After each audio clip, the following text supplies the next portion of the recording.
Hey guys, welcome back to my channel. Today I'm going to be sharing my curriculum picks for my second grader.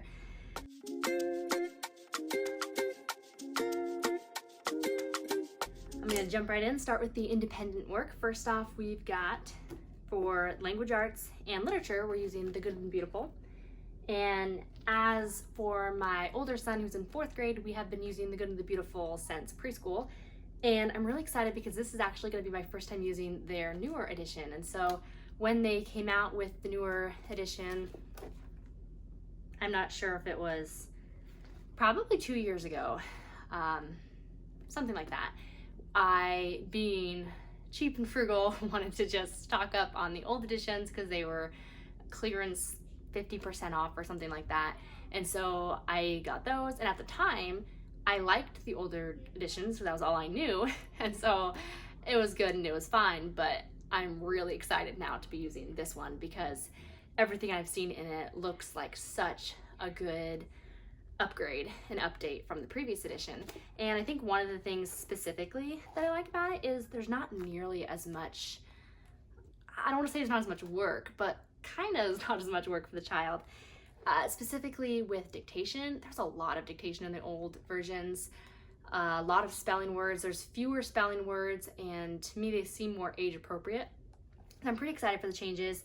As with all of the Good and the Beautiful's curriculum, it is just filled with beautiful pictures. This is something that's new in their newer ones, is these reading comprehension worksheets, and I think that's super cool because reading comprehension is obviously super important, but then they're also nature, and so you're learning a little bit about nature stuff. I like how much geography they have in them. Yeah, it includes phonics, writing, reading, grammar and punctuation, spelling, literature, geography, and art. So I'm pretty excited to be doing this one with my second grader this year. And I'm expecting that this year on the independent pages that each lesson has, I think he'll be able to be pretty good about doing it independently.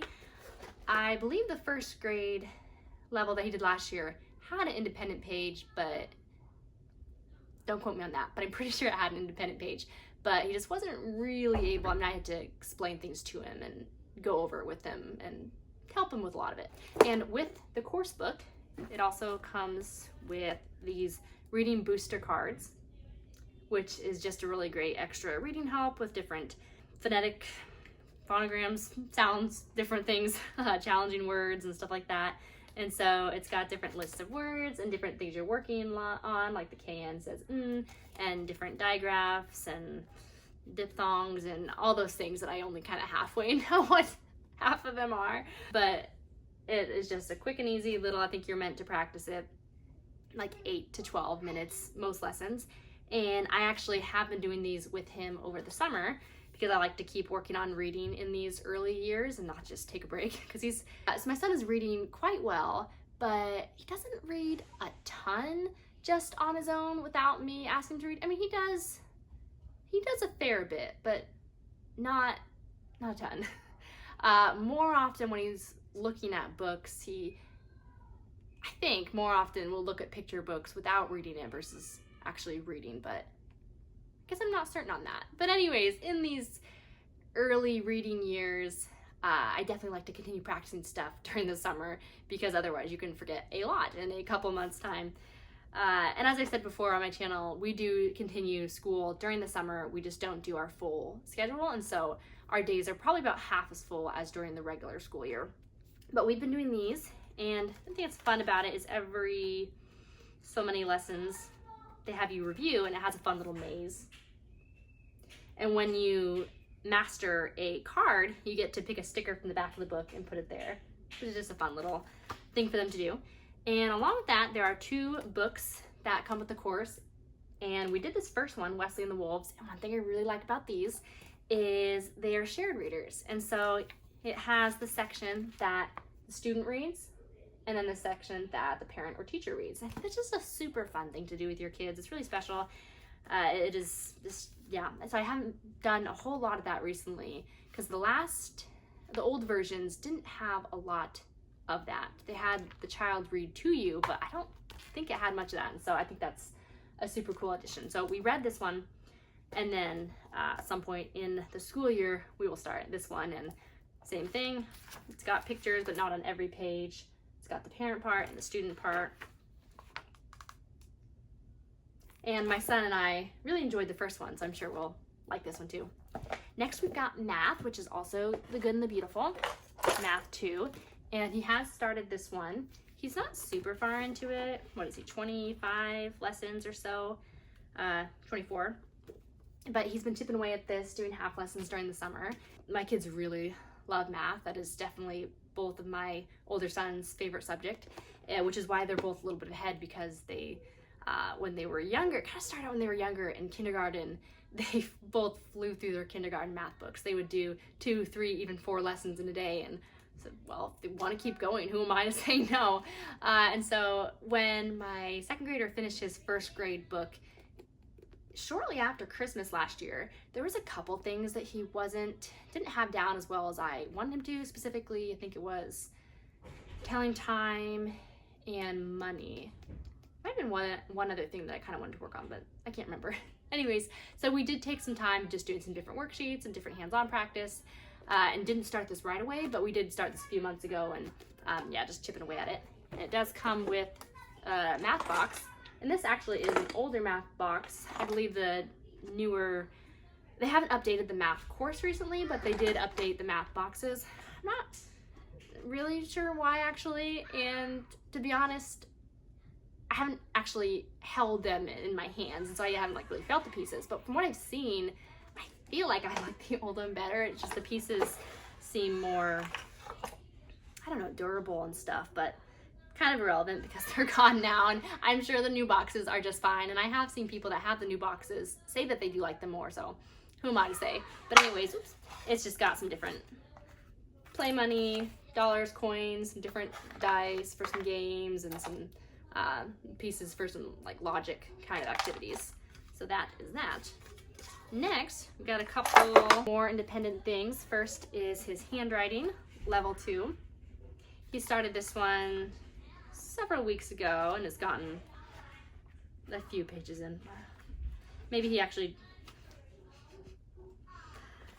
I thought he had been doing it, so I'm not sure. He's done a few pages, but anyways, that's fine. I haven't really been making them do it over the summer, and to be honest, I've never been good about being consistent with handwriting, so I really want to work on that this year with my 2 oldest, just being more consistent. And the handwriting from The Good and the Beautiful, it really is fun. It has a lot of extra fun stuff, like a dot to dot or a maze or something to color, and it's got like here it has a bird but says to draw a scene around it, and so I like that it's just not one of those dry copy this and where it has 15 O's you have to trace or stuff like that. To me, just looks really monotonous, so these are really fun. Next, I've got something new for us this year. It is simply Charlotte Mason presents Journaling a Year in Nature, and this is going to be something that my 2 oldest will be doing on Fridays for some nature study, and basically it's split up into 4 seasons. And each season, so here's spring, there's the different kind of prompts for each day. It's meant to be done as a once a week course, program, what have you. And so I think it'll work well to do on Fridays. But each season has a page, or more of a spread really, because I guess it's kind of 2 pages. And it's got a bit of a prompt, and then it has a bunch of space for drawing and journaling and stuff like that. But each season has trees, bushes, shrubs, and other plants, insects and spiders, birds, other animals, moss and lichen, clouds, weather, sun, moon and stars, first, different time of day, different location. So all kinds of stuff. Not gonna flip through too much of these things, but if any of these things you do want to see a more detailed flip through, let me know, and I can definitely do a video on my channel to show you inside. Next, we've got our group subjects. I'm showing my science here. And again, I'm not going to really flip through because I did show these on my 4th graders video as well. But in addition to this, we do have history that we're going to do group style. And that will be a separate video because I am doing that kind of my own program this year, basically just based on read alouds, chapter books, picture books, reference books, all that. And my older son will be keeping a book of centuries for the first time. And my 2nd grader and kindergartner were pretty much just listen in and ask some discussion questions here and there. Maybe I'll give them pages to color, and I'll find some different printables here and there, but for the most part it's not going to be really work intensive for them or anything like that.